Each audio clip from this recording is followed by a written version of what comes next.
आज तक सुखी होने का हर प्रयास विफल गया है। अब दाव चूकना योग्य नहीं है। मंगलमयी यह गाथा अपने सामने है। प्रवचन सार ग्रंथ है और 80 नंबर की यह गाथा है, जो मेरा साक्षात स्वरूप झलका रही है। जरूरी यह है कि मैं अपने स्वरूप को देखूं। दर्पण के सामने खड़ा रहता है तो मुझे मेरा चेहरा दिखाई देता है, लेकिन अरहंत रूपी दर्पण के सामने मैं हर रोज खड़ा रहता हूँ, मुझे तो मेरा चेहरा दिखाई नहीं देता है। इसका मतलब मैं दर्पण देख ही नहीं रहा हूँ। ऐसा आचार्य देव हमको फरमा रहे हैं। दूसरी बात, आचार्य देव ने कहा है कि मैं मोह की सेना का नाश करने के लिए कटिबद्ध हो गया हूँ। मैंने कमर कस ली है। मैं अब दिन रात यही चिंतन करता हूँ कि ये जो मेरा मोह है वो मेरे ऊपर हावी ना हो। मुझे तो अपना आत्मा ही चाहिए, अर्थात मैं इस मोह का बंदोबस्त कर दूं। बंदोबस्त करना मतलब क्या, विचार करेंगे। अरहंत भगवान को देखने की क्यों प्रेरणा दी जा रही, विचार करते हैं।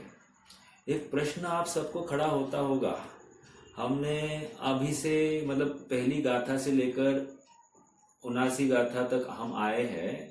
कितने स्थानों पर शुभ भाव की तो धज्जियां उड़ा दी है।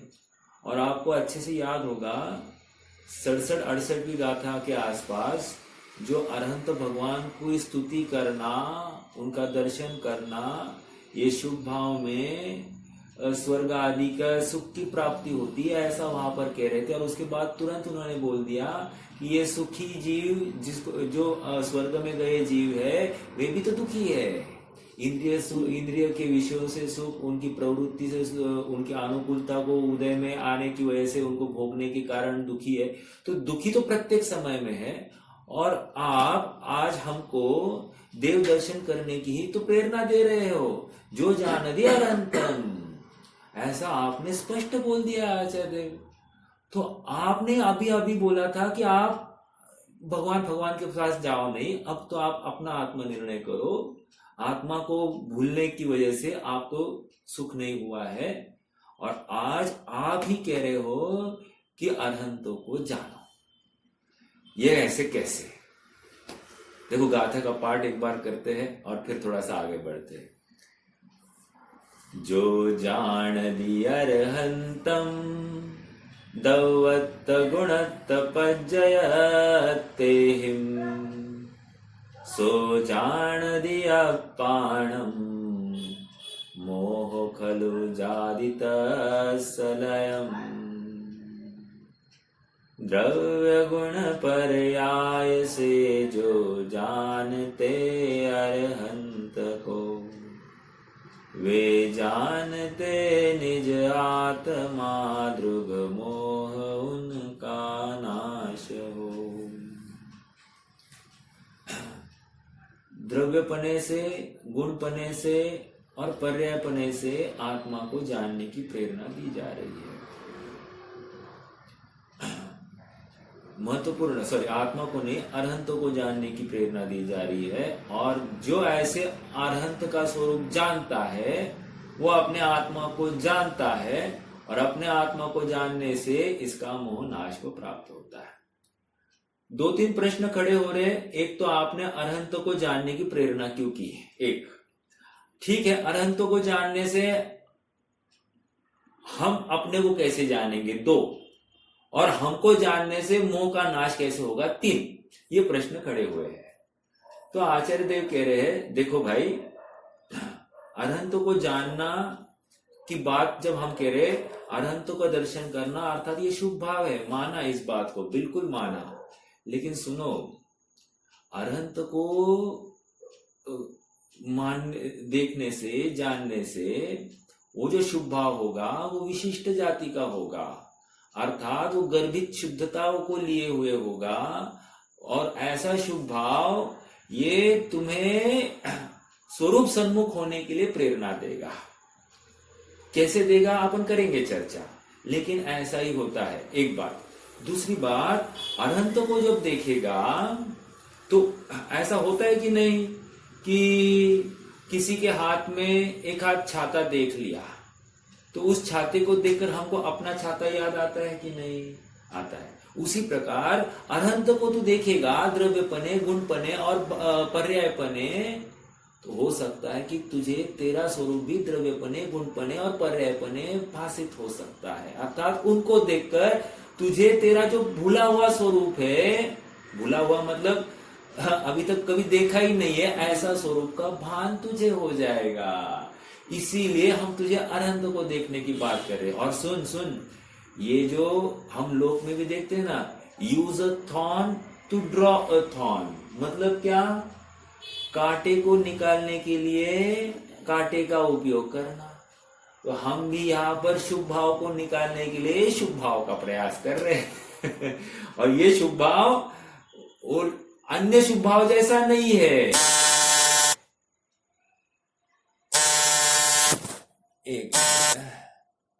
ये शुभ भाव अन्य शुभ भाव जैसा नहीं है। ये शुभ भाव ये उस शुभ भाव का अभाव करने के लिए है। समझ में आ रहा है क्या? देखो, एक बात तो ये हो गई। आवाज आ रही क्या मेरी सबको?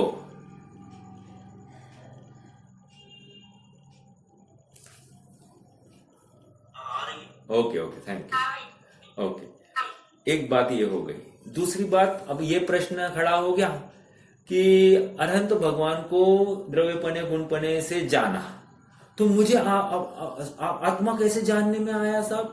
आत्मा कैसे जानने में आया?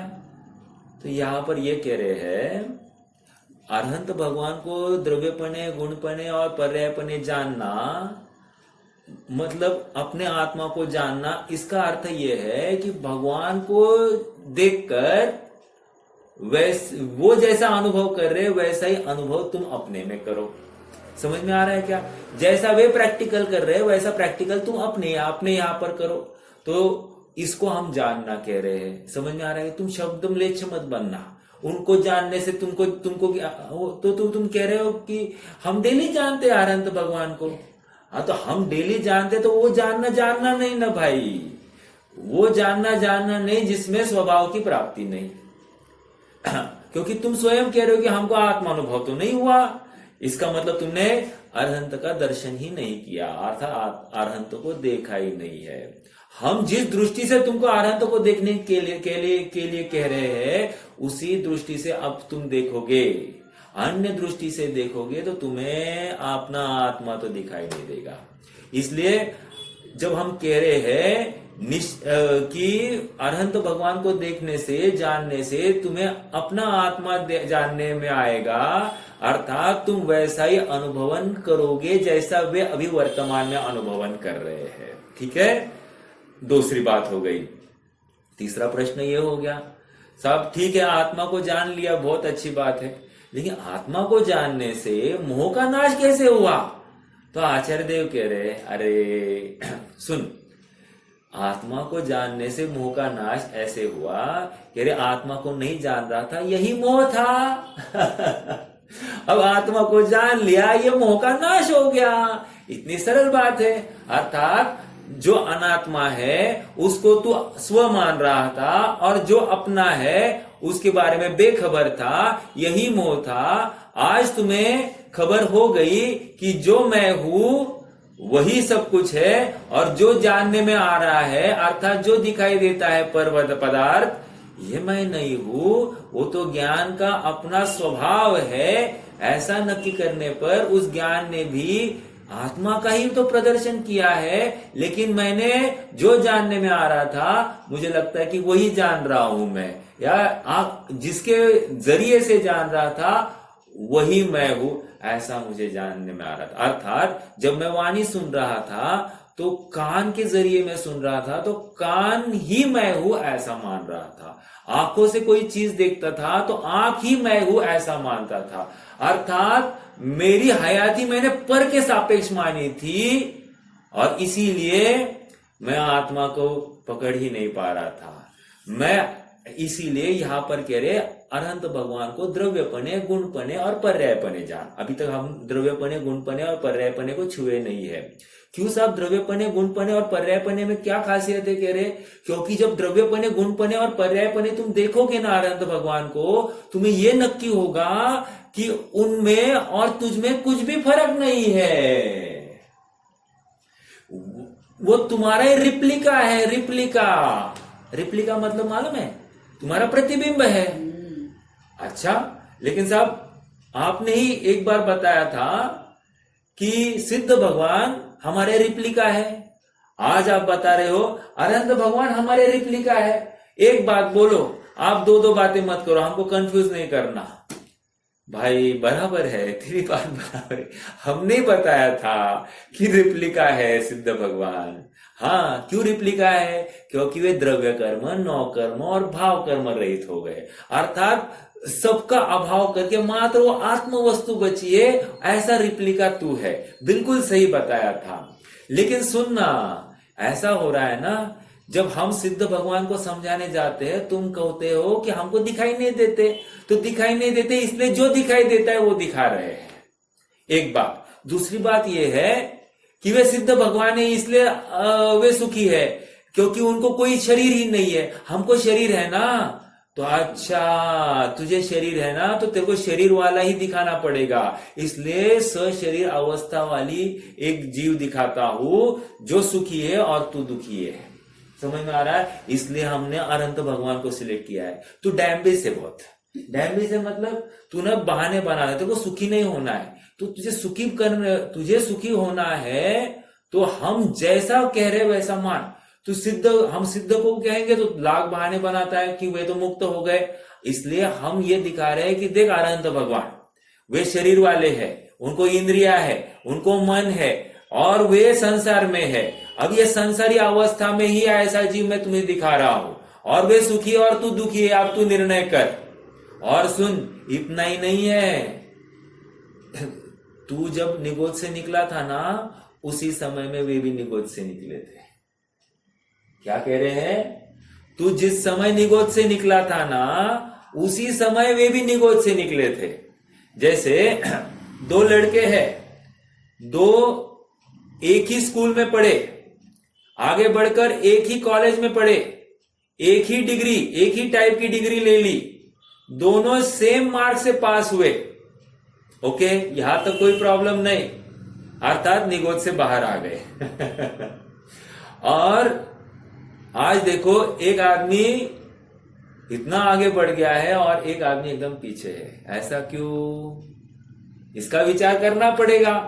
तो हम बराबर कहते कि नहीं, जो पीछे पिछड़ा है वो कह रहे हैं, हम उसका एनालिसिस करते हुए कहते हैं ना, देख इसने यहां पर ये डिसीजन लिया इसलिए ये आगे बढ़ा, इसने यहां पर ये डिसीजन लिया इसलिए आगे बढ़ा, और देख आज ये ऐसा निर्णय कर रहा है इसलिए सबसे सुखी दिखाई दे रहा है। और तूने यहीं पे रहकर तुमने यथार्थ निर्णय नहीं लिए, तुम गलत जगह पर खाली कारण ढूंढते रहे, इसलिए तुम आज अपयश के गर्त में हो। तुम आज दुखी हो और वो सुखी है। ऐसा कहते कि नहीं? हम कहते। उसी प्रकार यहां पर कह रहे हैं, देख दो जीव निकले निगोद से निकले, और एक आज पूर्ण सुखी अवस्था को है, शरीर सहित है और पूर्ण सुखी है, और एक यहां पर शरीर सहित है और पूर्ण दुखी है। ऐसा क्यों हुआ? क्योंकि उसने प्राप्त साधनों का यथार्थ अवलंबन नहीं किया, प्राप्त अवसरों में ये गाफिल रहा है, और उसने बराबर प्राप्त अवसरों में यथार्थ पुरुषार्थ किया है। समझ में आ रहा है क्या? तो ये दोनों का अंतर, और इस अंतर के वजह से आज ये दुखी और वे सुखी। समझ में आ रहा है? और ये अरहंत को हमने इसलिए खड़ा किया है क्योंकि तुम कंपेयर करो और तुम अपनी गलती को स्वीकार करो। सिद्ध भगवान को दिखाकर ना तुम अपनी गलती स्वीकार नहीं कर रहे थे। अरहंत भगवान को इसलिए खड़ा किया है क्योंकि अब तुम तुम्हारी गलती मानोगे, क्योंकि ये तुम्हारे साथ साथ निकला हुआ जीव है, और वो कहा और तू कहा। समझ में आ रहा है क्या? इसलिए हम तुमको अरहंत भगवान दिखा रहे हैं। ये बिंदु बहुत जरूरी है। ओके, और एक बात, अरहंत भगवान को दिखाएंगे। आप कह रहे हो जो पश्चरी अरहंतम है ना, जो अरहंत को देखते हैं, तो अनंत को जानने की आप प्रेरणा दे रहे हो, तो अनंत को जानने से किसका ज्ञान होगा? मेरा प्रश्न है, अनंत को जानने से किसका ज्ञान होगा? बोलो। हम भगवान की प्रतिमा के सामने खड़े हैं और भगवान की प्रतिमा को जानने से हमको किसका ज्ञान होगा?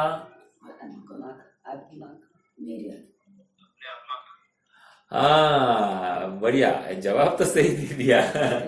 देखो, अनंत को जानने से लॉजिकली बात यह है कि अनंत को जानने से अनंत ही जानने में आएंगे, और कौन जानने में आएगा? यहां पर कह रहे अनंत को जानने से अपने आत्मा जानने में आएगा। ये बहुत बड़ी बात यहां पर रखी जा रही है। अर्थात आज तक अनंत को जानते हुए मुझे आत्मा जानने में नहीं आया, इसका मतलब मैंने अनंत को भी नहीं देखा है। ये यहां पर समझा रहे हमको, हमारी भूल को निकाल रहे हैं, हमारे गृहित मिथ्यात्व को निकाल रहे हैं। हम कितना पोषण कर रहे हैं मिथ्यात्व का, कितना मोह का पोषण कर रहे हैं, इसका ज्ञान हमको कर रही है इस गाथा के माध्यम से। बहुत गंभीर चिंतन है, बहुत गंभीर। हम इंद्रियों से, हम विषयों से, हम भोगों से हम स्वयं की हयाती मान बैठे हैं, और यही हमारा अपराध है। तन से ये शरीर हो तो मैं रहूं तो मेरा यश रहे तो मैं जिंदा रहूं, ऐसी कल्पना, खोटी खोटी कल्पनाएं करता है। इसलिए दान भी देता है तो यश के खातिर देता है कि मेरा यश रहेगा तो मैं रहूंगा, तो एक कहा जिंदा रहने की कल्पना कर रहा है ना। इसलिए सबसे गंभीर बात, सबसे बड़ी बात कह रहे, तुम द्रव्यपने, गुणपने और भावपने से अनंत भगवान को जानो। ठीक है साहब, अब हमारी बात समझ में आ गई। हाँ, क्या समझ में आया? द्रव्यपने, गुणपने और पर्यायपने अनंत भगवान को जानना। अच्छा, मुझे बताओ, कल मैंने तुझे बताया था द्रव्यपने मतलब क्या? द्रव्यपने से अनंत भगवान को जानना मतलब क्या? नहीं मालूम क्या जी? मैं प्रश्न पूछ रहा हूं, द्रव्यपने से अनंत भगवान को जानना मतलब क्या? हाँ बोलिए। भगवान का जो द्रव्य है वो त्रिकाल सत है। हाँ, तो काल रहने वाला है। हाँ, इतना ही जाना। नहीं, और ऐसा ही मैं भी हूँ। हाँ, ये भूलना नहीं। खाली यहां तक बोल दिया ना अनंत भगवान त्रिकाल है, इतना बोल दिया तो गया काम से। अनंत भगवान को द्रव्यपने से जानना मतलब अनंत भगवान जैसे थे, है और रहेंगे, वैसे ही मेरा भी आत्मद्रव्य था, है और रहेगा। तो आज तक अनंत भगवान को जानने में क्यों नहीं आया? क्योंकि अनंत भगवान का द्रव्य क्यों जानने में नहीं आया? क्योंकि मैं चर्म चक्षु से देख रहा था, और अनंत भगवान हमको प्रेरणा दे रहे तो ज्ञान चक्षु से देख। समझ में आ रहा है क्या? हम ज्ञान चक्षु से नहीं देख रहे थे, हम चर्म चक्षु से देख रहे थे। और जब चर्म चक्षु से देखते हैं तो वहां पर इंद्रियों का अवलंबन है। अर्थात इस मान्यता के साथ में मैं देखता हूं कि मैं अनंत भगवान को ठीक से देखूं, अर्थात चर्म चक्षु से मेरे ज्ञान में बिठाओ। लेकिन मान्यता में देखो, ज्ञान में बिठाओ बोल भी रहा है, लेकिन मान्यता में यही पड़ा है कि मैं आंखों से अनंत भगवान को देखूं। ये कहा मान्यता में बैठ रहा है कि मैं ज्ञान से अनंत भगवान को देखूं। एक बात। दूसरी बात यह है कि वे त्रिकाल है, मैं स्वयं को कैसे मानता हूं? जन्मा हुआ मानता हूं, मरूंगा ऐसे मानता हूं, शरीर वाला मानता हूं, रोग वाला मानता हूं, इंद्रिय वाला मानता हूं, धन वाला मानता हूं, स्त्री मानता हूं, पुरुष मानता हूं कि नहीं मानता हूं? तो द्रव्यपने से माना क्या? अर्थात पर द्रव्य का आश्रय लेकर ही मैं अपनी सत्ता को मानता हूं। यही तो मेरा अपराध है। समझ में आ रहा है क्या? आज मेरी आंखें नहीं है तो मैं अनंत भगवान का दर्शन कैसे कर सकता हूं? तो मैं जो पसरी अनंतम दवत्त गुणत पज्जयतिम, ऐसा मैं कैसे कह सकता हूं? प्रश्न समझ में आ रहा है क्या? अर्थात मान लो मुझे चर्म चक्षु नहीं है, चर्म चक्षु नहीं है, तो आज मुझे अनंत भगवान की प्रतिमा दिखेगी क्या? नहीं दिखेगी। तो फिर ये गाथा मेरे लिए लागू होगी क्या? ये गाथा मेरे लिए लागू होगी क्या? क्या नहीं? लागू होगी। महत्वपूर्ण बात। क्यों? क्योंकि यहाँ ज्ञान चक्षु से देखने की प्रेरणा दी जा रही है, यहाँ चर्म चक्षु से देखने की बात नहीं है। इसलिए अनंत भगवान को द्रव्यपने से देखना मतलब मुझे अब आंखें नहीं तो मैं अनंत भगवान को नहीं देख सकता हूं, तो मेरा भी आत्मा का अनुभव नहीं हो सकता। ऐसा भ्रम नहीं पालना। समझ में आ रहा है क्या? मैं भी था, मैं भी हूं और मैं भी रहूंगा। एक ये चर्म चक्षु मैं नहीं, चर्म चक्षु मैं नहीं, मैं तो ज्ञान चक्षु हूं, ज्ञान चक्षु हूं, ज्ञान चक्षु वाला हूं। ये समझ में आना चाहिए। और मेरा ज्ञान चक्षु पहले था, है और रहेगा। ये यहां पर द्रव्यपने से अनंत भगवान की बात कह रहे हैं। समझ में आ रहा है क्या? अर्थात सबसे पहले अपनी सत्ता की स्वीकृति करो। मैं था, है, रहूंगा। ये कौन सा गुण है? बोलो, कौन सा गुण है? देखो, शाश्वत अस्तित्व गुण। देखो अब ये दवत्त गुणत्त पज्जयते में ना 6 द्रव्य घटित, सॉरी 6 सामान्य गुण घटित करा के दिखाए हैं। और इसमें हमेशा मैं कहता हूं, मैं हमेशा एक बात कहता हूं, जो ये 6 सामान्य गुणों को समझता है ना, उसने 90% काम कर लिया है। कितना? 90% काम कर लिया है। देखो आचार्य देव, ज्यादा कुछ नहीं, ये डिश जो दी जा रही है ना, 6 सामान्य गुणों की डिश दी जा रही है, लेकिन उसके ऊपर ऐसा माल मसाला डाल दिया है, ऐसी पुडिंग डाल दी है, हमको लग रहा है नवीन डिश, 80वीं गाथा, बहुत बढ़िया, सबसे बढ़िया गाथा।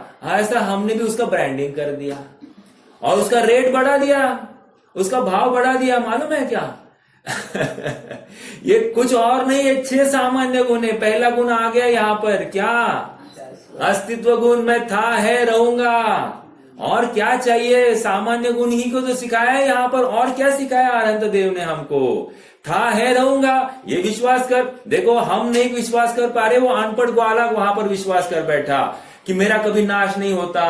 आचार्य देव ने कहा है कि मेरा कभी नाश नहीं हो सकता, मैं अजर अमर तत्व हूं। और इस विश्वास के बल पर देखो कहां से कहां पहुंच गया वो।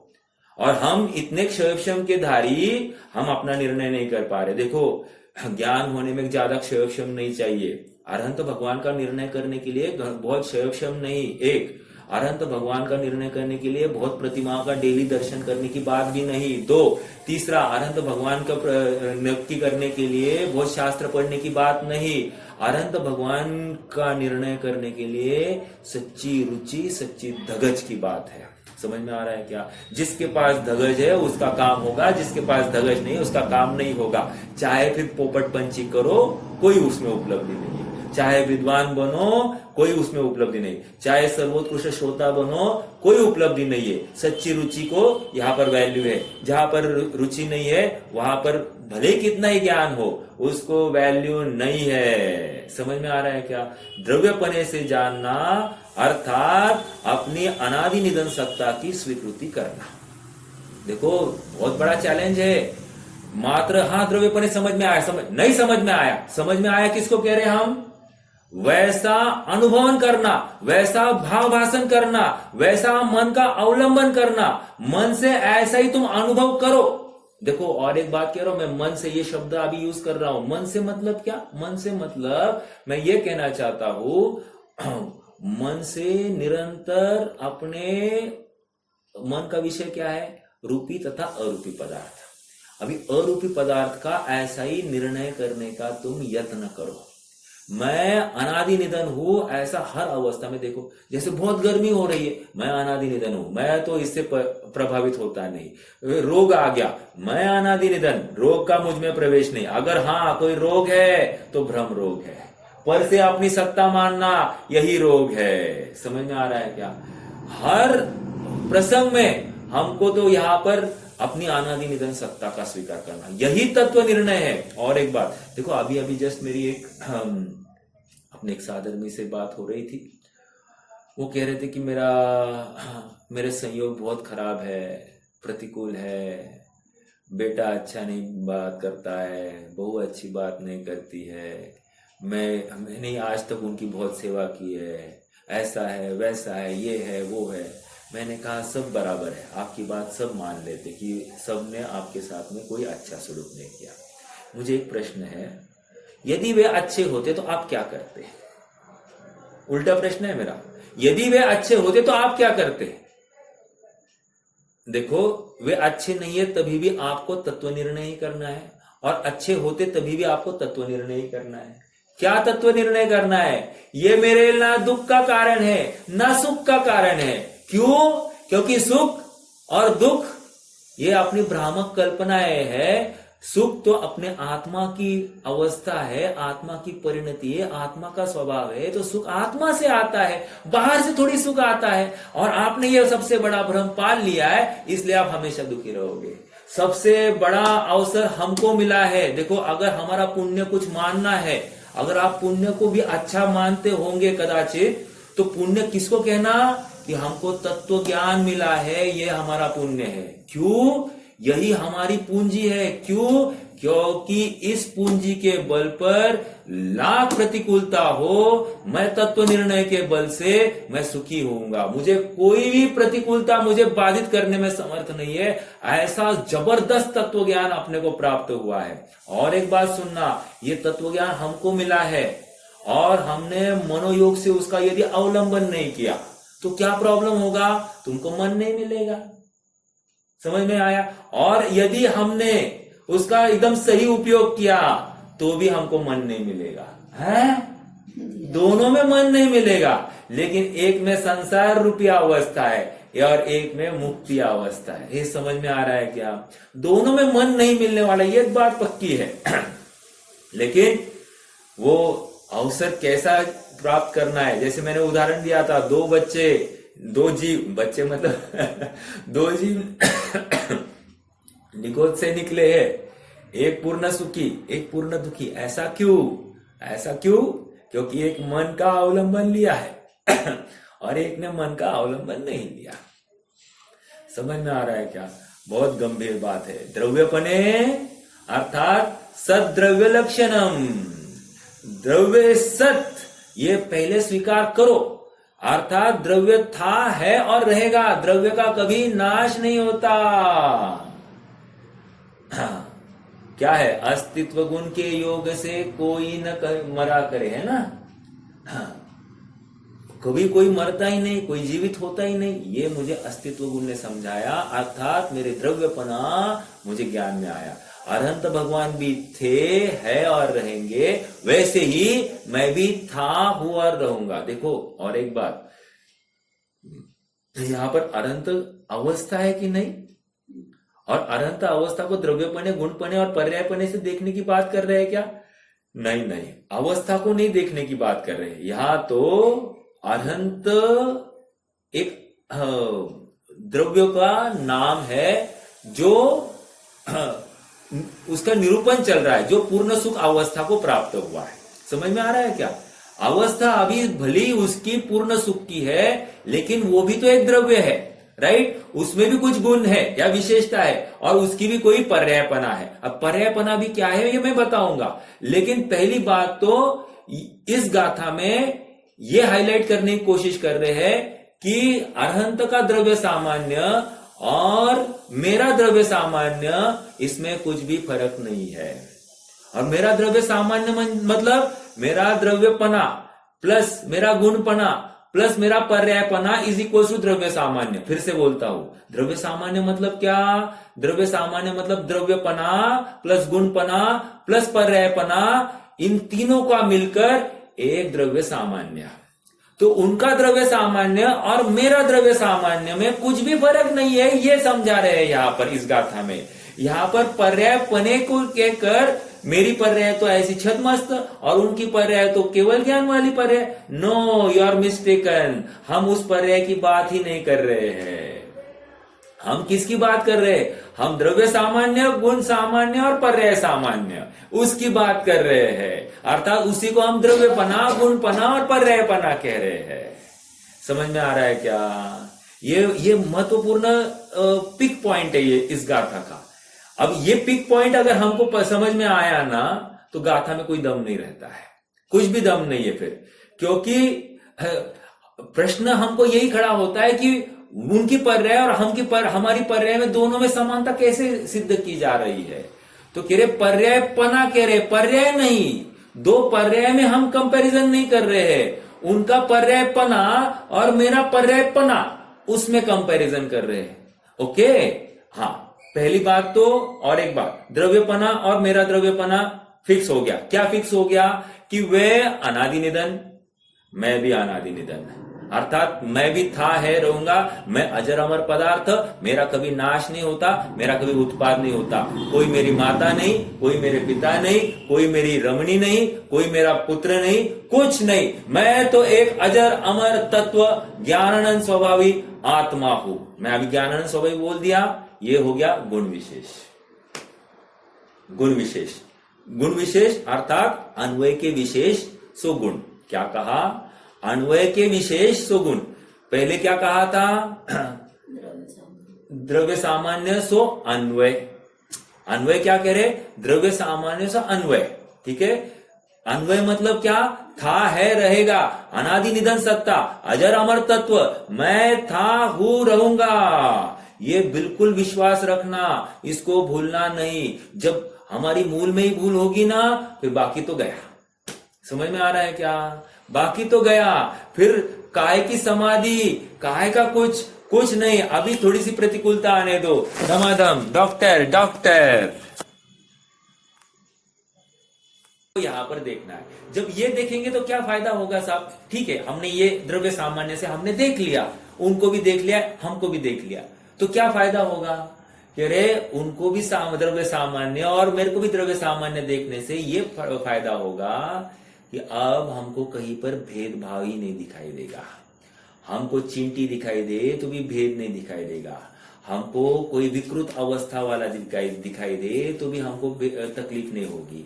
हमको कोई सप्त व्यसन से प्रवृत्त जीव होता हुआ दिखाई देगा तो भी हम उसमें क्या देखेंगे? द्रव्य सामान्य देखेंगे। हम कितना भी निर्दयी और क्रूर दिखाई दे तो भी हम उसमें क्या देखेंगे? द्रव्य सामान्य देखेंगे। देखो और एक बात, जब अरहंतों को द्रव्य सामान्य से देखने की बात कही जा रही है ना, तो एट द सेम टाइम हमारी ये जिम्मेदारी बनती है, सभी जीव मात्र में हमको द्रव्य सामान्य की स्थापना करनी है। क्या आपको याद है समयसार की दूसरी गाथा में उन्होंने सब में सिद्धत्व की स्थापना की थी? पहली गाथा में ही ना, पहली गाथा में ही अब हम सब में सिद्धत्व की स्थापना करते हैं। क्या किया? सब में सिद्धत्व की स्थापना। अरे क्या सिद्धत्व डाला जाता है क्या? नहीं, डाला नहीं जाता है। सब में सिद्ध समान स्वरूप देख लिया, द्रव्य कर्म, नौकर्म और भाव कर्म से रहित सबको देख लिया। अर्थात इसको जब सबको द्रव्य कर्म, नौकर्म और भाव कर्म से रहित ऐसे ही देख लिया, अब किसी के प्रति राग होने का अवसर नहीं, किसी के प्रति द्वेष होने का अवसर नहीं। समझ में आ रहा है क्या? जब ये हो रहा है सिद्धत्व की स्थापना करने से, उसी प्रकार यहां पर द्रव्य सामान्य की स्थापना जब करेंगे तो मात्र अरहंतों में नहीं करनी है, अपने में भी करनी है। अपने में ही नहीं करनी है, सभी जीव मात्र में द्रव्य सामान्य की स्थापना करनी है। इससे क्या होगा साहब? अरे ये अंबानी और मैं ऐसा, अरे ये राजा और ये मैं रंग, अरे वो पुरुष और मैं स्त्री, अरे वो अमीर और मैं गरीब, अरे वो सेठ और मैं ग्राहक। नहीं, ये विद्वान, ये श्रोता, नहीं, कुछ भी फर्क नहीं दिखाई देगा। बस द्रव्य सामान्य, अर्थात वो भी अनादि निधन, मैं भी अनादि निधन। वो भी ज्ञान दर्शन आदि आनंद गुण वाला, मैं भी ज्ञान दर्शन आदि आनंद गुण वाला। समझ में आ रहा है क्या? वे भी जानते हैं, मैं भी जानता हूं। हो गया सामान्यपना आ रहा है सब जगह पर। अब बचा क्या? अब कुछ अंतर ही नहीं है, अंतर नहीं है तो फिर क्या होगा? उनके ऊपर से दृष्टि हट जाएगी। जब उनमें भी और मुझ में कुछ फर्क ही नहीं है तो फिर अपने सामान्य का अवलंबन ले लो ना, और फिर सहज ही अपनी रुचि जागृत हो जाएगी। अपनी रुचि जैसे ही जागृत हो जाएगी, अपने स्वभाव में स्थित हो जाएगा। स्थित होते ही अपने आप मोह कब विलय को प्राप्त हो गया हमको ही पता नहीं चलेगा। समझ में आ रहा है क्या? और ये गाथा इसी का निरूपण कर रही है। अर्थात हमको निश्चय स्तुति करने की तो प्रेरणा दे रही है। निश्चय स्तुति कहाँ पर आई? 31, 32, 33 में आई कि नहीं समयसार में? बस यही तो बात है। 18वीं गाथा में कहा कि नहीं कहा? क्या कहा? 17वीं 18वीं वहां पर किसको? राजा को देखकर सुखार्थी जीव उनको कुछ न कुछ उनका अनुचरण करता है, वैसे ही हम भी अरहंत का अनुचरण कर रहे हैं। राजा है, उन्होंने राज वैभव को व्यक्त किया है और मैंने राज स्वभाव को देखने की बात की है। और राज वैभव कैसे व्यक्त किया है? अपने स्वभाव का अवलंबन लेकर। अब मुझे क्या करना है? अपने स्वभाव का अवलंबन लेकर मुझे भी राज वैभव व्यक्त करना है। समझ में आ रहा है क्या? अरहंत भगवान कार्य परमात्मा, लेकिन उनका कार्य परमात्मा मेरे लिए कार्यकारी नहीं है। लेकिन कार्य परमात्मा कैसे हुए? तो उन्होंने अपने कारण परमात्मा का अवलंबन ले लिया। कारण परमात्मा मतलब क्या? मेरा द्रव्यपना, गुणपना और पर्यायपना। क्या कहा? कारण परमात्मा मतलब क्या? मेरा द्रव्यपना, गुणपना और पर्यायपना। उन्होंने अपने द्रव्यपना, गुणपना और पर्यायपना का अवलंबन ले लिया तो वे सुखी। वैसे ही मैं भी अपने द्रव्यपना, गुणपना और पर्यायपना का अवलंबन ले लूं तो मैं भी सुखी। समझ में आ रहा है क्या? एकदम सरल बात है, कुछ भी गलत नहीं है इसमें, मतलब कुछ भी मुश्किल नहीं है। इसलिए कह रहे निश्चय से उनमें और मुझ में अंतर नहीं है। आई कि नहीं कल बात?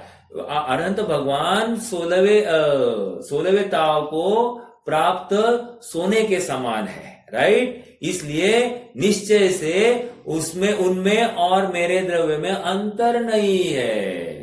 अंतर नहीं है कहकर क्या कहना चाह रहे हैं? निश्चय से अर्थात द्रव्यपने, गुणपने और पर्यायपने, उनका द्रव्य सामान्य और मेरे द्रव्य सामान्य में कुछ भी अंतर नहीं है। स्कूल में आजकल ऐसा चल रहा है कि नहीं कि बच्चों को अभी टिफिन भी देना नहीं आपने, हम ही उनका नाश्ता और लंच हम ही देंगे, और 5 दिन का जितने दिन स्कूल है उतने सभी दिन की वो उनका मेनू भी फिक्स। क्यों सब ऐसा? क्यों ऐसा? इसलिए क्योंकि अब ताक झाक नहीं करेगा बच्चा। बच्चे को मालूम है कि अपने डिब्बे में भी रोटी सब्जी है, वही रोटी सब्जी बाजू वाले के डिब्बे में है।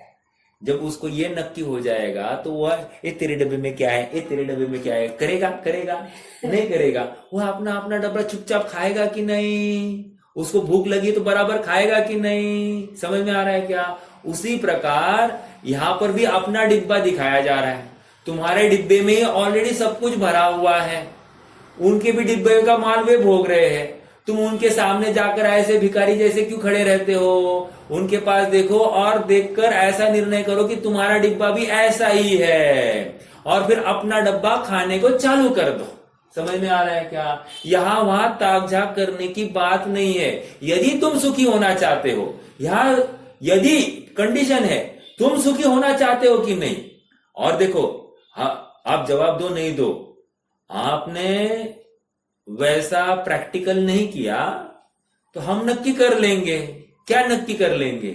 अभी तुम्हारी थोड़ी सी बाकी है संसार अवस्था, एक। दूसरा, अभी तुम्हारी स्वभाव में रुचि नहीं है, 2। तीसरा, अभी तुम्हारा मोह का व्यय नहीं हुआ है, 3।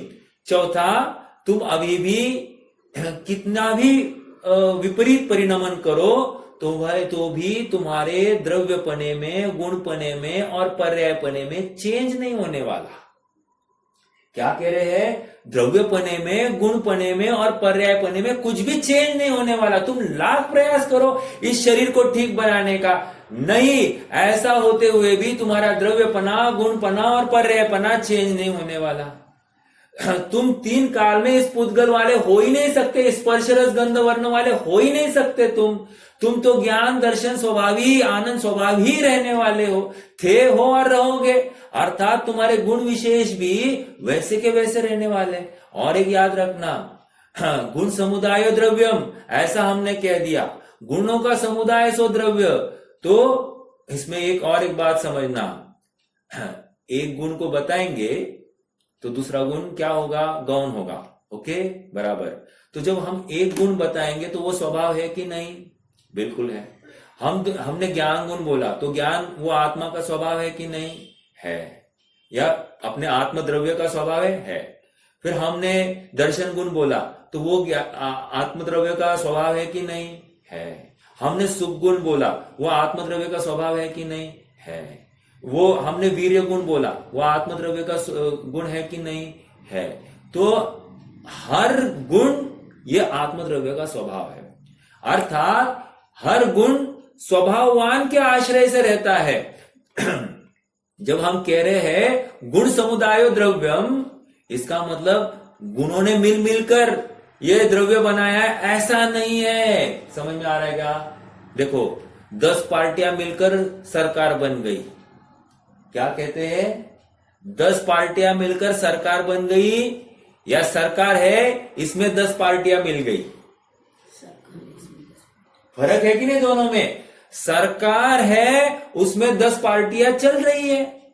समझ में आ रहा है क्या? वो सरकार के आश्रय से 10 पार्टियां है, 10 पार्टियों के आश्रय से सरकार नहीं है। एक देश कथन है, क्यों वहां पर दिखाई देता है 10 पार्टी बिखर गई तो सरकार भी बिखर गई।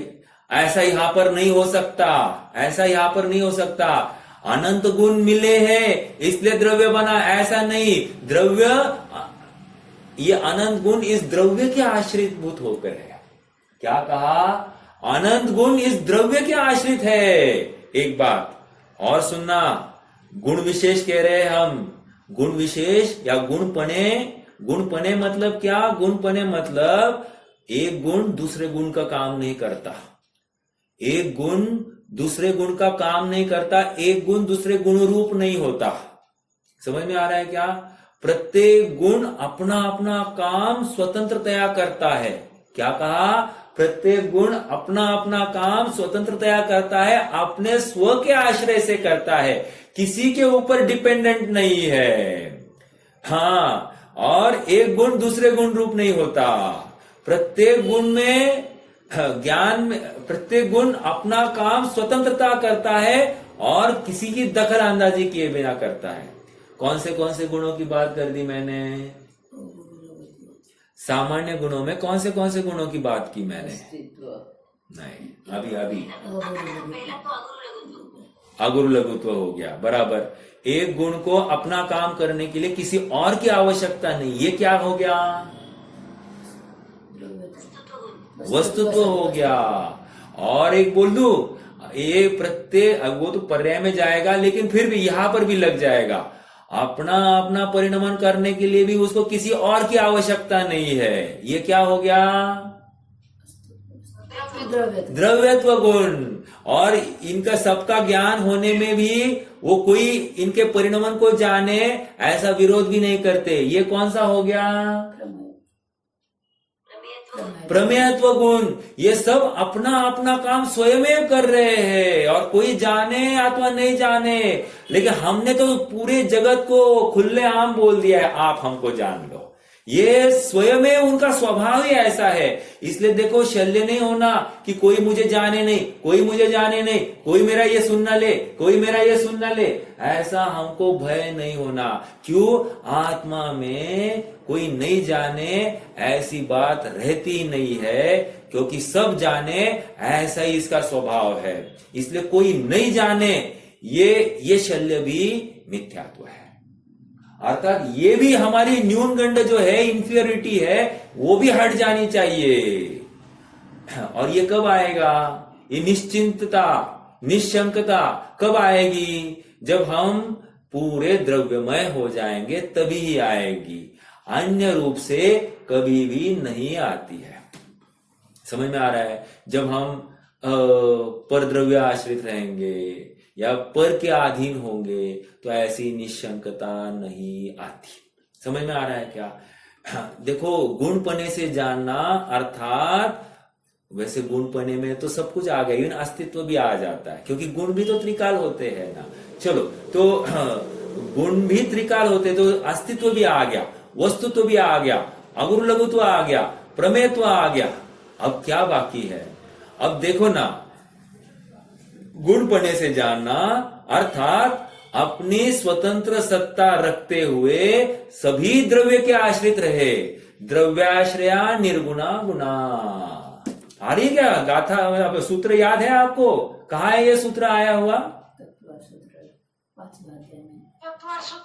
कौन से अध्याय में? बहुत अच्छा, चलो। हाँ, 5वें अध्याय में ये सूत्र आया, द्रव्याश्रया निर्गुणा गुणा। ये क्या कह रहे हैं? देखो, ये 80वीं गाथा ही है। सद्रव्य लक्षणम उत्पाद व्यय द्रव्य युक्तम सत, ये सब 80वीं गाथा के साथ में कोरिलेट कर रहे हैं। और बोलूं आपको, चलो वो बाद में उठाऊंगा ये विषय, ये पहले तो ये नक्की कर दो। मतलब द्रव्याश्रया निर्गुणा गुणा, अर्थात सभी गुण द्रव्य के आश्रित रहते हैं। याद रखना, गुण है इसलिए द्रव्य, ऐसा नहीं। सभी गुण द्रव्य के आश्रित रहते हैं। कौन बड़ा है? बड़ा कौन है? द्रव्य बड़ा है, ये याद रखना। बिल्कुल भ्रम नहीं पालना कि ये सब गुण है इसलिए द्रव्य है, नहीं। द्रव्य है, उसके आश्रित ये सभी गुण रहते हैं, राइट? हाँ, और सब अपना अपना काम स्वतंत्रतया करते हैं, और सब ऐसा काम अनादि से कर रहे हैं, अनंत काल तक करने वाले हैं। कोई एक दूसरे में दखल अंदाजी नहीं करेगा, अड़ंगा नहीं लाएगा। ज्ञान गुण ने विपरीत परिणमन किया इसलिए दूसरा गुण कर लेगा मैं कुछ चेंज करूं, ऐसा नहीं होगा। दर्शन गुण ने कुछ विपरीत काम किया इसलिए ज्ञान गुण कुछ विपरीत कर रहा है, ऐसा नहीं होगा। सुख गुण ने विपरीत काम किया इसलिए दर्शन गुण बोलेगा नहीं, श्रद्धा गुण बोलेगा नहीं मैं गलत काम करूंगा, ऐसा नहीं होगा। या वो उसको कोसता रहेगा, ऐसा नहीं। प्रत्येक गुण अपना अपना सामान्य रूप से वही काम करेगा। अब क्या काम कर रहे हैं सब सामान्य? कह रहे हम इसमें ये आपको पर्यायपने में समझाएंगे। पर्यायपना मतलब क्या? ज्ञान मतलब जानन जानन जानन जानन जानन जानन जानन जानन। अनंत भगवान क्या कर रहे हैं? प्रत्येक समय में जानन जानन जानन जानन जानन जानन जानन जानन जानन कर रहे कि नहीं कर रहे? प्रत्येक समय में। अर्थात पर्यायपना मतलब निरंतरता से, मतलब चेंज विथ कंटिन्यूटी। क्या कह रहा हूं मैं? Change with continuity. कंटिन्यूटी मतलब ये पर्यायपना है। क्या कहा? पर्यायपना क्या है? फिर से पूछो। पर्यायपना मतलब प्रत्येक समय में पर्याय, प्रत्येक समय में अवस्था, और वो अवस्था की निरंतरता, ये पर्यायपना। क्या कहा? अवस्था की निरंतरता, ये पर्यायपना। अब अनंत भगवान की अवस्था की निरंतरता क्या कहनी है इनको? कि प्रत्येक समय में वो ज्ञान गुण, अब मैं एक गुण उठा रहा हूं, आपको तो अखंड द्रव्य की ही अवस्था की निरंतरता खड़ी करनी है। अर्थात अनंत गुणों की एक समय में ही वो अवस्था, उसकी निरंतरता, ये हमको इमेजिन करना है, ज्ञान में ही इमेजिन करना है। तो अपने ज्ञान में ही ये सब अनंत गुणों को खड़ा करना, और प्रत्येक गुण का प्रत्येक समय में उसकी निरंतरता देखना। अर्थात पहले समय में ज्ञान का क्या था? जानन। अगले समय में भी ज्ञान का क्या हो गया? जानन। उसके अगले समय में ज्ञान का क्या हुआ? जानन। उसके अगले समय में ज्ञान का क्या हुआ? जानन जानन जानन जानन जानन। तो मैंने एक गुण खड़ा किया, राइट? वैसे सुख गुण खड़ा कर दीजिए। सुख सुख सुख सुख सुख सुख सुख, बराबर। ये हो गया उनका द्रव्य सामान्य, गुण सामान्य, पर्याय सामान्य।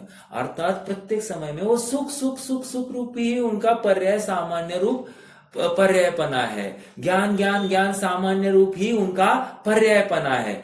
ऐसा ही मेरा भी प्रत्येक समय में ज्ञान सामान्य, अर्थात ज्ञान सामान्य की अपेक्षा जानन जानन जानन जानन जानन जानन जानन, ऐसा ही मेरा पर्यायपना है। मेरा ही भी प्रत्येक समय में सुख सुख सुख सुख सुख, ऐसा सुखपना है, यही मेरा पर्यायपना है। अर्थात अब कंक्लूजन में आ रहे हैं अपन कि द्रव्यपना, गुणपना और पर्यायपने में जो अनंत भगवान को देखते हैं उनको क्या फायदा हुआ साहब? उनको फायदा ये हो गया कि मेरे में और उनमें अंतर ही नहीं है, तो फिर मैं वहां कहां देखता बैठू? अब अंदर ही देखो। एक हमेशा एक कथा आती है कि नहीं, एक आदमी अकबर के पास गया, मैंने बताई भी थी अभी 8-10 सेशन पहले ही बताई थी। एक आदमी अकबर के पास में गया, बोला राजा सबको सुखी करता है, राजा सबको देता है, मन वांछित चीज देता है, इसलिए चलो भाई राजा के पास जाते हैं। गए राजा के पास में, राजा का नमाज का समय आ गया था, तो बादशाह गया अंदर नमाज पढ़ने के लिए। तो ये भी पीछे पीछे देखने के लिए गया, क्या कितना देर लग रहा है, कितना देर लग रहा है। उतने में उसने खत्म होने को आया था। अकबर बोल रहा था, या अल्लाह मेरी प्रजा को सबको सुखी रखना है, आपकी दुआ बनाए रखना सबके ऊपर।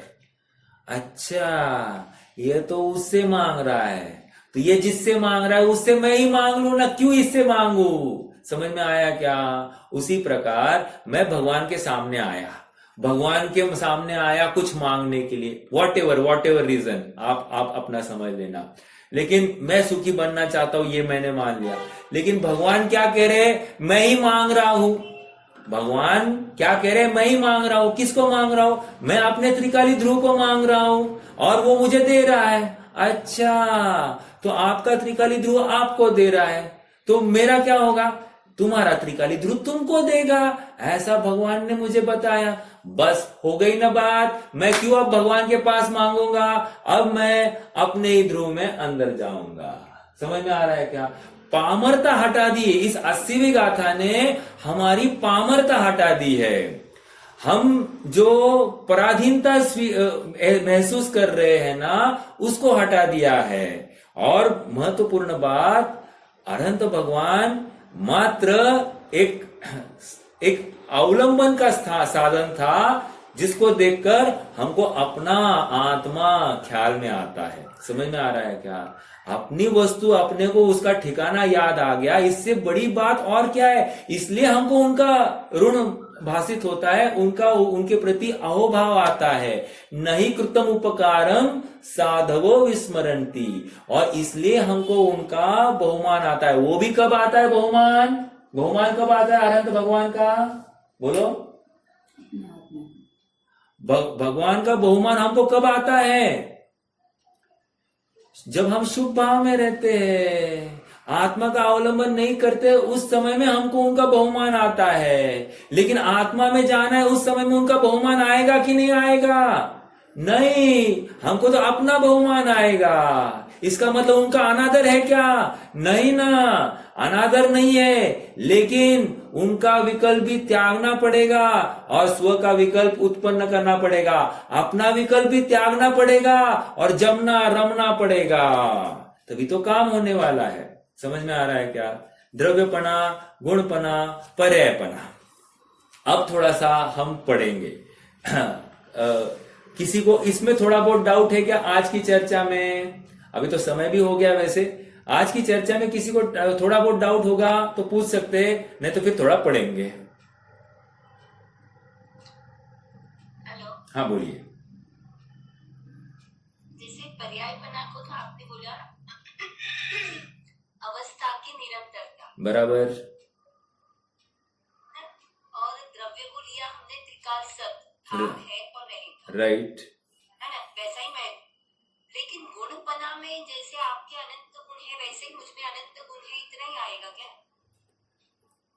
हाँ, आपके अनंत गुण आपके द्रव्य के आश्रय से, मेरे अनंत गुण अपने मेरे द्रव्य के आश्रय से, और गुण समुदाय द्रव्यम, अर्थात मेरा भी द्रव्य है, वो गुण सामान्य, अर्थात वो पूरे गुणों का पिंड, ऐसा अपना आत्मा। नहीं, गुण सामान्य में अनंत गुण द्रव्य के आश्रय से है, ये लेना है। अच्छा, गुण सामान्य में अनंत गुण, हाँ बराबर, बिल्कुल। अच्छा, ठीक है, समझ गया। नहीं, आपको क्या पहले क्या लगा था? नहीं, वही मैं क्लियर नहीं हो पा रहा था। गुण सामान्य या गुण पना, तो अनंत गुण है जैसे आप में वैसे ही मुझ में है। बिल्कुल। ये तो स्वीकार हो रहा था, लेकिन कुछ और है क्या गुण पना गुण सामान्य में? नहीं, वो समझ रही थी मैं। नहीं, इतना ही है। एक गुण दूसरे गुण रूप नहीं होता, ये भी उसमें समझ लेना। और प्रत्येक गुण द्रव्य के आश्रय से होता है। और एक बात समझना, एक्चुअली द्रव्य होता है अव्यक्त, गुण होता है व्यक्त, और गुण स्वयं में व्यक्त नहीं होता है, वो पर्याय की अपेक्षा व्यक्त होता है। और एक बात समझना, ये द्रव्य, गुण और पर्याय, ये तीन वस्तु में नहीं है। सचमुच द्रव्य गुण पर्याय ये वस्तु में है ही नहीं, ये तो वस्तु ही स्वयं परिणमित हो रही है। हमने 7वीं 8वीं गाथा में ये सब देख लिया है, लेकिन हमको व्यवहार का पक्ष है, व्यवहार का अवलंबन लिए बिना हम समझा नहीं पाते हैं ना, इसलिए हमको समझाना पड़ रहा है। द्रव्यपना, गुणपना, पर्यायपना, सचमुच ये कुछ भी नहीं है, द्रव्य में कुछ भी नहीं है, एक अखंड वस्तु है। द्रव्य ही स्वयमेव गुण रूप और गुण अपना पर्याय रूप, वो उनकी अवस्था रूप परिणमित हो रहा है। द्रव्य ही ज्ञान दर्शन ऐसे अनंत गुण मतलब अनंत अवस्था रूप एक ही समय में परिणमित हो रहा है। लॉजिकली बात तो ये है, लेकिन हमारी इजीनेस के लिए द्रव्यपना, गुणपना, पर्यायपना ऐसा खड़ा करके दिखाया, अर्थात मेरा कभी नाश नहीं होता, ये पहले इसको एहसास दिलाया जाए। क्योंकि क्या हो रहा है, ये गृहीत मिथ्यात्व में है, ये इसको अन्य मतियों के पास जाता है, वहां देखता है कि मैं तुझे जन्म देता हूं, मैं तेरा उत्पाद करता हूं, मैं संहार करता हूं, मैं नाश करता हूं, ऐसा इसको भ्रम हो गया। आजकल हम डे टू डे हम देखते हैं कि तेरा बर्थ डेट क्या है, तेरा बर्थडे, ये मरण हो गया, ये हो गया, हम इसमें क्या है मिथ्या तो पालन कर रहे हैं। तो हमको मैं जन्म वाला और मरण वाला इतना ही मैं अपने को मानने लग गया हूं, और आज देखो ना भोगों से ही मैं सुख की कल्पना भी करने लग गया हूं, अर्थात जो बाहर वाले करते वही मैं कर रहा हूं। तो सबका अंधानुकरण करता हुआ ये जीव है ना, इसलिए इसको समझाना पड़ रहा है, नहीं नहीं नहीं नहीं, तेरा वैभव, तेरा गुण समूह, तेरे गुण है, तेरी लक्ष्मी तेरे गुण है। तेरी लक्ष्मी रुपया पैसा या स्त्री घर मकान आदि नहीं है, तेरा शरीर निरोगी शरीर ये तेरी लक्ष्मी नहीं है। तेरा तो धन, तेरा लक्ष्मी, तेरे अनंत गुण है, ये इसको समझाया जा रहा है। अर्थात निज वैभव की ही तो उसको पहचान कराई जा रही है। ये वैभव किसको मान बैठा था?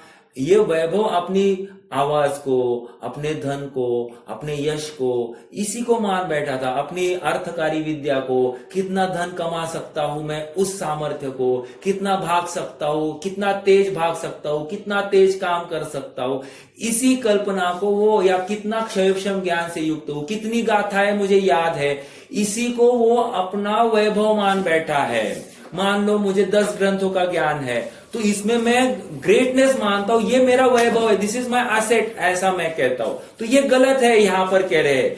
क्यों? क्योंकि तूने इतनी सी क्षयक्षम अवस्था को तूने द्रव्य मान लिया है, जबकि ये क्षयक्षम अवस्था एक समय की भी है और वो नाशवंत हीनादिक होती है, ये तो हो ही नहीं सकता। ऐसा गुणपने में वहां पर समझाया गया। और फिर पर्यायपने में वो ज्ञान सामान्य खड़ा किया, और निरंतरता से प्रकट होने वाला ज्ञान सामान्य, निरंतरता से प्रकट होने वाला सुख सामान्य, जो कि एक समय का है, जिसको यहां पर व्यतिरेक कह दिया। अन्वय के व्यतिरेक सो, वो क्षण एक क्षण मात्र है, सो अन्वय के व्यतिरेक, अन्वय के अपोजिट, अन्वय त्रिकाल और व्यतिरेक एक काल का, एक समय का। ये दोनों द्रव्य का ही स्वभाव है, द्रव्य त्रिकाल भी और द्रव्य क्षणिक भी, ऐसा है सचमुच। लेकिन किसको हजम नहीं होगी ना, इसलिए उसको पर्यायपने का नाम देकर पर्याय एक समय की और द्रव्य त्रिकाल ऐसा बताया, जबकि द्रव्य ही प्रत्येक समय में चेंज हो रहा है। ये बात तो पक्की है, तो ये तो वस्तु स्वरूप ही ऐसा है। अगर आप कहोगे पर्याय का नाश हो गया, तो पर्याय के नाश के साथ साथ द्रव्य का भी नाश होना चाहिए था, ऐसा हुआ नहीं ना, नहीं हुआ। इसीलिए हमने नक्की किया कि द्रव्य ही वैसी अवस्था को परिणमित हो गया है, द्रव्य ही स्वयं परिणमित हो गया है, यही मानना पड़ेगा। लेकिन समझाने के लिए हमको पर्यायपना खड़ा करना पड़ रहा है। नहीं खड़ा करेंगे तो फिर आश्रय कैसा लेगा, वो स्वभाव सन्मुख कौन होगा? क्योंकि पर्याय ही तो निर्णय करने वाली है। वो पर्याय में तो वो त्रिकाली ध्रुव को ध्यानने वाला है, पर्याय ही नक्की करने वाली। मैं त्रिकाल, ये त्रिकाल किसको, कौन? वर्तमान एक समय की पर्याय अपने को त्रिकाल देखने वाली है, जबकि पर्याय है एक समय की। समझ में आ रहा है क्या? तो पर्यायपना सचमुच वो निरंतरता है, ऐसा होते हुए भी एक समय मात्र है, ऐसा होते हुए भी वो निरंतरता को लेकर हमको त्रिकाल देखने वाली ये पर्याय ही है। तो निष्कर्ष इतना ही है कि जो द्रव्यपना, गुणपना और पर्यायपने से स्वयं को देखता है, अरहंत भगवान को देखता है, अपने आप उसकी दृष्टि अरहंत से हटकर स्व स्वभाव की ओर ही जाती है और उसी में जमता है, उसी का अनुभवन करता है। अनुभवन करने से अनंत सुख उसको वैसा प्रकट हो जाता है, तो सहज ही उसका मोह का क्षय हो जाता है। अर्थात हमको सुख प्रकट नहीं हुआ, हमको सच्चा ज्ञान यदि प्रकट नहीं हुआ हो तो समझ लेना हमारा मोह अभी भी विद्यमान है। समझ में आ रहा है क्या? और इस मोह का इंतजाम हमको स्वयं को करना है और यथार्थ व्यवस्था को देखकर करना है, वस्तु स्वरूप की स्वीकृति पूर्वक करना है। वस्तु का स्वीकार ही सुख का कारण है और वस्तु की अस्वीकृति ही दुख का कारण है। अनंत अवस्था एक स्टेज है जो हमको प्रेरणा देती है कि हाँ मैं भी ऐसी अवस्था को प्राप्त हो सकता हूँ। वो एक मैं सही मार्ग पर हूँ ये मुझे जताने के लिए वो अवस्था थी, उसके अलावा और कुछ नहीं है। वो अंतिम पड़ाव नहीं है। लेकिन यहां से जब मुझे दिल्ली जाना है तो बीच में आगरा आता ही है, ये मुझे कंफर्म करेगा कि हाँ मैं दिल्ली जा रहा हूं। उसी प्रकार जब मुझे सिद्ध अवस्था की प्राप्ति होनी है अर्थात अशरीरी अवस्था की प्राप्ति होनी है तो ये अनंत अवस्था नामक पड़ाव बीच में आता है जो आत्मा की ही अवस्था है, आत्मा के अवलंबन से पाई जाने वाली अवस्था है। इसका मतलब मैं राइट ट्रैक पर हूं। समझ में आ रहा है? इसलिए हमको अनंत भगवान को दिखाया है और वो हमारे लिए प्रेरणा के स्थान पर है। यदि वे कर सकते हैं तो मैं भी कर सकता हूं, ऐसा उनको देखकर मुझे नक्की होता है, क्योंकि उनको भी इंद्रिया है, उनको भी शरीर है, उनकी भी काया है और वे भी संसारी है, मैं भी संसारी हूं। समझ में आ रहा है? जब वे कर सकते हैं मैं भी कर सकता हूं। उन्होंने भी मेरे जैसी अभी जो हीन अवस्था है ना उसी अवस्था से उठकर उन्होंने उत्कृष्ट अवस्था प्राप्त की है और वो भी स्वभाव के आश्रय से। मुझे भी अब वही करना पड़ेगा। तो ये उनको देखकर मेरा निर्णय हो रहा है, इसीलिए यहां पर ये बात चलती है। हाँ जी, हो गया है। और कोई प्रश्न है तो रख सकते हैं, नहीं तो फिर आज